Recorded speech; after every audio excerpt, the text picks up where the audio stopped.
Hello. Now for day 4 and 5, for right now I'm focusing on day 4, but I understand that in the presentation it does have a day 4/5 slide. So for right now I will be doing day 4 and then I will be doing day 5. So for day 4, it's gonna be very similar to day 5.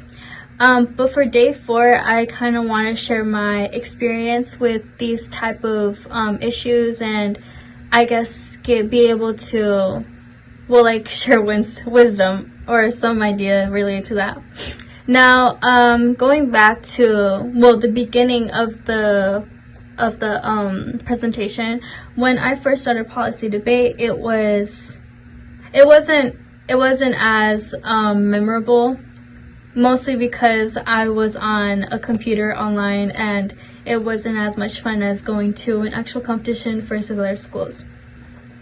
Now, when I first entered policy debate, I was immediately enrolled in varsity. So I didn't know until much later, but I was. So one thing I do regret is not being able to fully be aware of stock issues.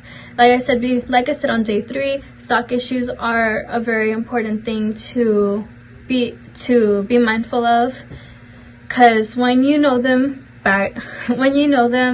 very thoroughly, let's say if I were the negative and the affirmative is going to give the resolution, if the resolution lacks in any type of area of stock issues, then I, as a negative, am able to use that to my advantage, and it's one of the best things that you can use. I'm telling you right now, it's really amazing about the power, how the power it has over the other team and then the judge. So another thing that would be nice to be aware of is maybe when writing your speech, I suggest, because I do this, creating your setting in the beginning and then being able to go through all your points after. So, for example, in one of my last debates that I had against other schools, I added a scenery paragraph as the first paragraph for human trafficking. Sentencing for human trafficking, and then I went on about how the sentencing for human trafficking should be longer, etc. But for the first paragraph, I was able to create a whole scene where a lot of people had very similar situations. So I used that to be able to get the judge's attention. Excuse me. But that's another thing I suggest using. And I also mentioned this, I believe, in day 2, where you don't have to cite every source that you use, because something that me and my partner do for when we debate is use a lot of sources. And honestly, it's too many that I cannot always keep track of the specific, the words that are used in each source. So something that I do recommend doing is being able to find the most important sources and then citing those. But then again, it's all up to your judgment, because again, I'm not writing your essay. That brings me to my next point. I'm not the one writing it, you are. So this is gonna be up to your judgment. You're gonna have to think oh, does this require more emotion? Does this require more logic? Does this require research/logic? For me, I am a typically emotional person, so when writing my speeches, I do add a good amount of research, but I try to use emotion to my advantage.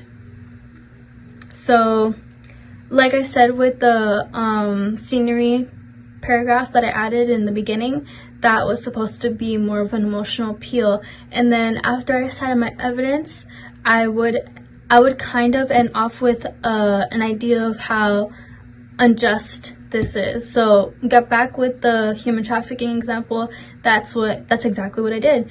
I went on to explain how I didn't think that it was fair, how criminals would be let off early or have less years versus other criminals who have not done something as bad as human trafficking.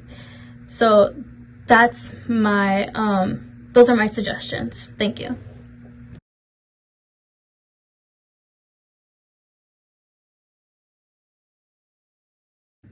Hello, welcome to day 5. As I said on day 4, it's gonna be very similar, but I'm gonna try to address different ideas in both day 4 and day 5. Now with day 5, right now I want to go over how I guess you can deliver your speech. I know I have said either in day 2 or day 3 that that you should research something that you are personally passionate about along with your partner, because they will also be presenting a speech. So try to find something that you are passionate about, because from what I have heard, like I said before, I have only been in varsity policy debates, so for me in my experience, they mainly focus on the knowledge of your stock issues and just being a good debater in general. But traditionally, with lower level policy debate teams, I've heard that it does take a good amount of confidence is a good way to use that to your advantage and to win without really being aware of stock issues or other things. So try to find something that you are passionate about, that would make you go on a rant, or make you show that it's really important, not to you, but if you're gonna share something to the judge, you need to show that you care about it. Also, maybe fix the style you're writing, like how you would say your words. So like, again, that goes with day 3 when you were editing your speech, like, does this have academic language? So I suggest going into that as well. And then it's all in all, this comes with the idea of being persuasive, because like I said, you're going to be talking to the judge, and yes, you will be questioning the other side and being able to refute them, but in the end, this is for the judges. You're not presenting this for anybody else but the judge. And then this is a given, but try to look for flaws within the opponents. And like I said, stock issues is an amazing way to do that. And then yeah, I believe that is it. Thank you for coming for day 5.